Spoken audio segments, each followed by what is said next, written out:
Eu vou pedir a você que abra a sua Bíblia no Evangelho segundo Lucas, no capítulo de número 15. E nós leremos um trecho da parábola do filho pródigo, que se encontra do versículo 11 até o versículo 31. E aconselho a você depois que leia todo esse texto. No versículo 11, encontramos o que Jesus disse. Certo homem tinha 2 filhos. O mais novo, moço deles, disse ao pai: Pai, quero que o Senhor me dê a parte dos bens que me cabe. E o pai repartiu os bens entre eles. Passados não muitos dias, o filho mais novo, ajuntando tudo o que era seu, partiu para uma terra distante e lá desperdiçou todos os seus bens, vivendo de forma desenfreada. Depois de ter consumido tudo, sobreveio àquele país uma grande fome e ele começou a passar necessidade. Então, foi pedir trabalho a um dos cidadãos daquela terra, e este o mandou para os seus campos, a fim de cuidar dos porcos. Ali, ele desejava alimentar-se das alfarrobas que os porcos comiam, mas ninguém lhe dava nada. Então, caindo em si, disse: quantos trabalhadores do meu pai têm pão com fartura, e eu aqui estou morrendo de fome. Vou me arrumar, voltar para a casa do meu pai e lhe dizer: Pai, pequei contra Deus e diante do Senhor. Já não sou digno de ser chamado seu filho. Trata-me como um dos seus trabalhadores. E arrumando-se, foi para o seu pai. Que Deus abençoe a sua palavra no nome de Jesus Cristo. Eu gostaria de chamar muito a atenção no que a palavra diz: e caindo em si. E caindo em si. Alguns estudiosos da língua grega afirmam que esse caindo em si é algo ainda mais forte no sentido da língua grega, que é saltando para dentro de si, voltando a si. Esse jovem, esse filho mais novo, não direi que era jovenzinho, mas o filho mais novo, ele cai em si. Ele finalmente cai em si. Ele necessitou perder tudo. Ele necessitou que ninguém mais lhe desse nada. Ele necessitou passar fome, disputar com porcos o alimento dos porcos, para que ele caísse em si, para que ele voltasse a si. A Bíblia nos diz: ensina a criança, ou algumas versões, ensina a teu filho no caminho em que ele deve andar, e mesmo sendo velho, não se desviará dele. não se desviará. No entanto, nós encontramos aqui um rapaz que perdeu o seu rumo, perdeu o seu caminho, que estava longe do caminho que o pai havia lhe ensinado.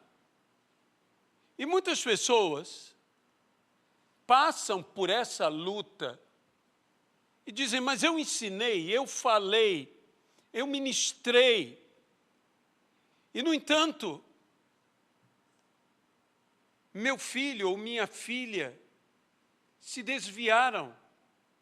Não estão no caminho que eu ensinei. Onde está a promessa de Deus?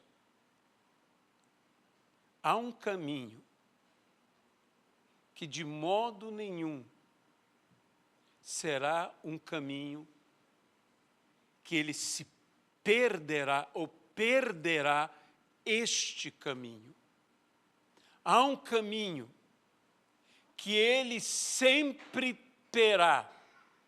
E aqui diz, ele voltou a si. Ele caiu em si. Se ele caiu em si, é porque ele estava fora de si. E se ele estava fora de si, essa é uma expressão que significa estar louco. Até mesmo nós continuamos usando essa expressão. Nós dizemos fulano, ou beltrano, ou ciclano, está fora de si. Ele está fora de si. Ele voltou a uma sanidade. Ele estava vivendo loucamente. E por causa disso, ele desperdiçou os seus bens, porque ele vivia de uma maneira desenfreada.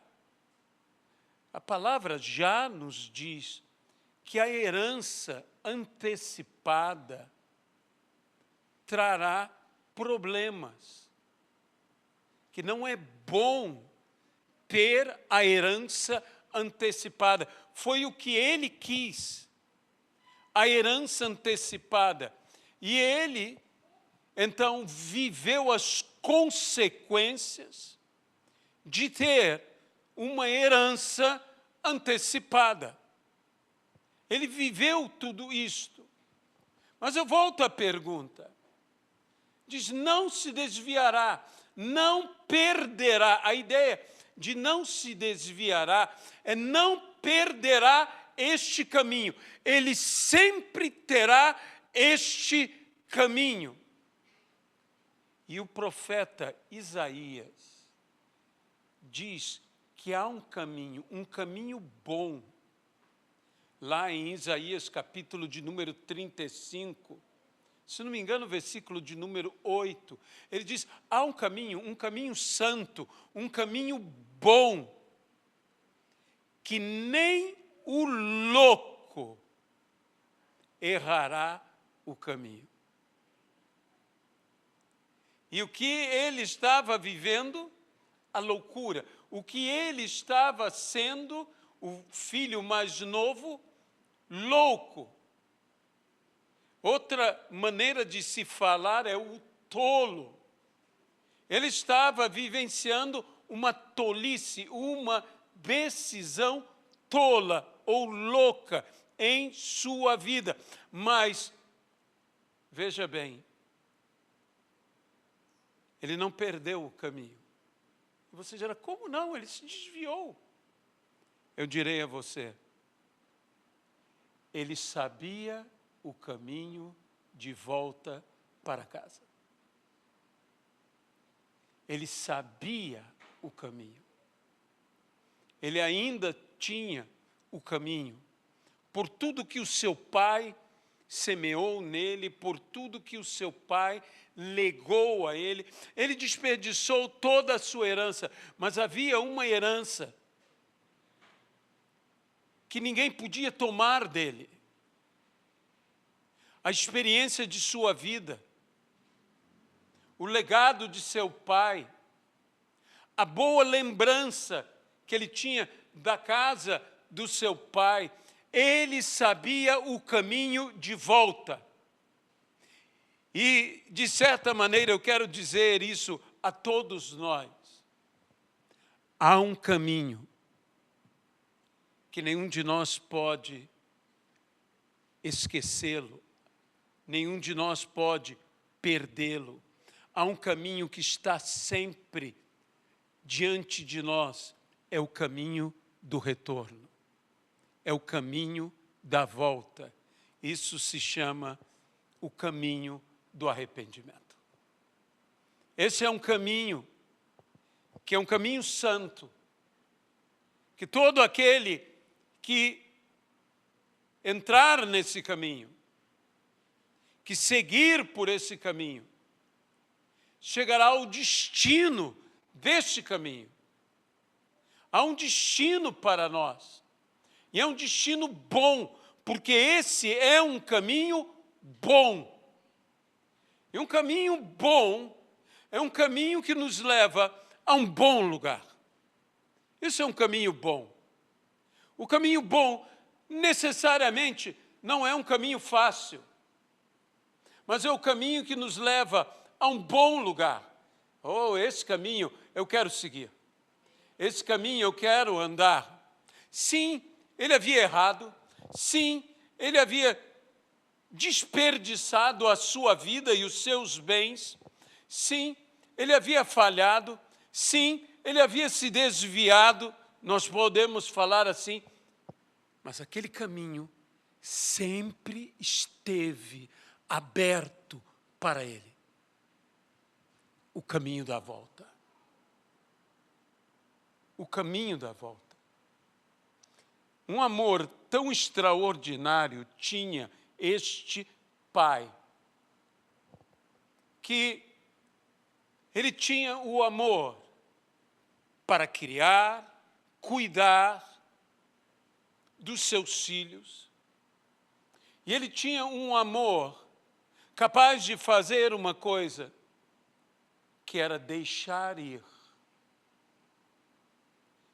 Nem todos têm o amor capaz de deixar ir.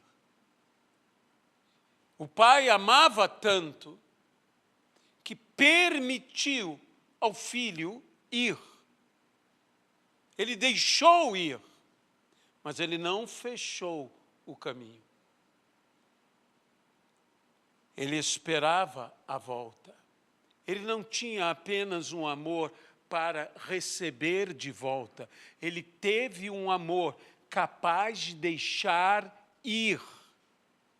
E é esse amor que Deus manifesta a todos nós. Ele deixa ir, porque nos ama.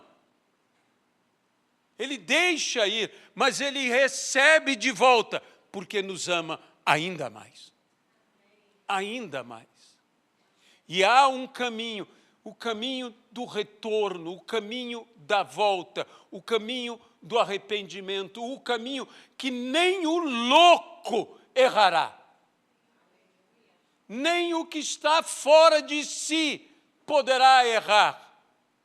Ele ainda sabia como voltar para casa. Como voltar para a casa do Pai. E esse caminho de volta, está aberto para todos nós. Este bom caminho. Jesus mesmo disse, eu sou o caminho, eu sou a verdade, eu sou a vida. Ninguém vem ao Pai, senão através de mim. Esse caminho não está fechado. Esse é um caminho que eu preciso conhecer. É o caminho que é uma pessoa, que é Jesus, e que eu preciso conhecer. Como nós carecemos de conhecer e conhecer ao Senhor. Se nós perguntássemos, especialmente dentro da igreja, você conhece a Jesus? Todas as pessoas, eu creio que diriam, sim, eu conheço a Jesus. E se nós perguntássemos pelas ruas, na nossa cidade, a qualquer pessoa, você conhece a Jesus? Eles diriam, sim, eu conheço a Jesus. Alguns diriam, eu vi o filme. Eu conheço a Jesus. Ou eu acompanho a série. Eu conheço a Jesus. Não há mal nenhum em conhecer um filme, não há mal nenhum em conhecer uma série. Mas muitas pessoas não conhecem a Jesus. Conhecem a respeito de Jesus. A respeito de Jesus. E deve haver uma sede em nós, em conhecer e conhecer cada vez mais. A Bíblia diz que nós devemos conhecer e perseverar em conhecer. Conhecer e conhecer ainda mais. Mas a Bíblia também diz que em parte conhecemos. Mas quando vier aquele que é perfeito, o que é em parte desaparecerá e nós conheceremos perfeitamente. Conheceremos como também somos conhecidos. Talvez alguém possa dizer, eu ainda não conheço Jesus. Zaqueu teve essa experiência. Zaqueu disse, eu não conheço, eu tenho ouvido falar, mas eu quero conhecer. E de alguma maneira ele diz, eu quero ver. Mas ele tinha um impedimento. O impedimento era sua baixa estatura. E quando as pessoas cercavam Jesus, ele não conhecia vê-lo. Ele não conseguia vê-lo. E por causa disso, ele subiu naquela árvore. Ele subiu para quê? Para ver. Ele subiu para quê? Para conhecer. Ele lutou para vencer a sua limitação. E a sua limitação o impedia de conhecer, o impedia de ver. Mas ele lutou contra a sua limitação. E talvez hoje eu e você, e aquele que nos escuta, tenhamos que lutar e lutar contra a nossa limitação. Talvez a nossa limitação não seja de uma estatura. Talvez a nossa limitação seja que a nossa mente está embutada e está ali com a consciência cauterizada. Ou talvez o Deus desse século tenha cegado o entendimento. Mas Jesus Cristo está pronto para ser visto, pronto para ser conhecido. E quando Zaqueu subiu naquela árvore, e subiu, eu digo, tão bem subido, que não somente viu, que foi visto. Foi visto por tantos olhos. Foi visto, acima de tudo, por Jesus. E naquele momento, Zaqueu, que queria conhecer a Jesus, teve a maior das surpresas, porque descobriu que Jesus o conhecia, pois o chamou pelo nome. Zaqueu, desce depressa, porque hoje me convém pousar em sua casa. Sabe, meus amados irmãos, isso que me chama a atenção sobre conhecer a Deus. É que por mais que eu queira conhecê-lo, a minha maior surpresa é saber que Ele já me conhece. Que Ele já me conhece.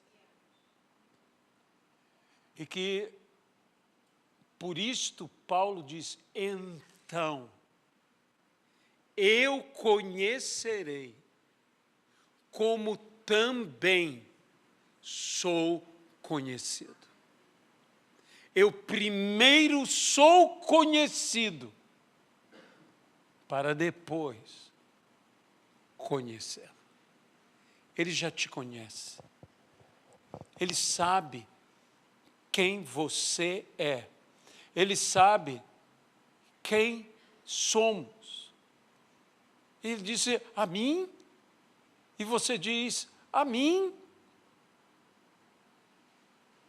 A Bíblia diz, e Jesus conhecia a todos. E bem sabia o que era a natureza humana. Jesus conhecia a todos. E por causa disso mesmo, ele não se dava a conhecer a qualquer um. E Jesus hoje está diante de cada um de nós a falar conosco e dizer, eu te conheço.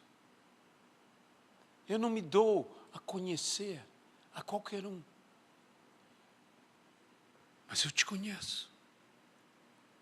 E agora eu me farei conhecer por você. Você me conhecerá. Jesus acompanha a Zaqueu, que muitas pessoas poderiam dizer, mas justamente Zaqueu. E Zaqueu alegremente o recebe. E eu diria a você, quem, se Jesus não se dá a conhecer a todos, mas conhece a todos, quem o de fato conhece? Quem o recebe. Quem o recebe, este o conhece. E a todos quanto o receberam, deu-lhes o poder de serem feitos filhos de Deus, a saber, os que creem no seu nome. Os que creem no seu nome, o conhecem. Amém? Senhor, nós cremos no teu nome. Nós cremos no poder do teu nome. Nós queremos te pedir, ó Senhor, que possamos conhecer e prosseguir em conhecer ao Senhor, recebê-lo em nossas vidas. É o que nós te pedimos. E desde já, nós te agradecemos. No nome de Jesus Cristo. Amém. E amém, Pai. Glória a Deus. Nós vamos estar orando por todos aqueles que estão hoje aqui na igreja, que vieram para receber oração, mas também vamos estar orando pelos pedidos que são colocados no chat.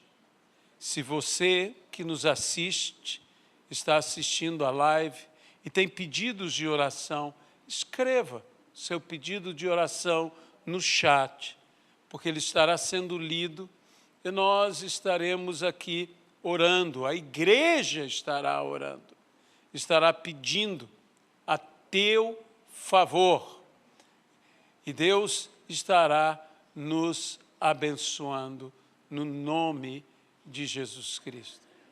Amém, Pai.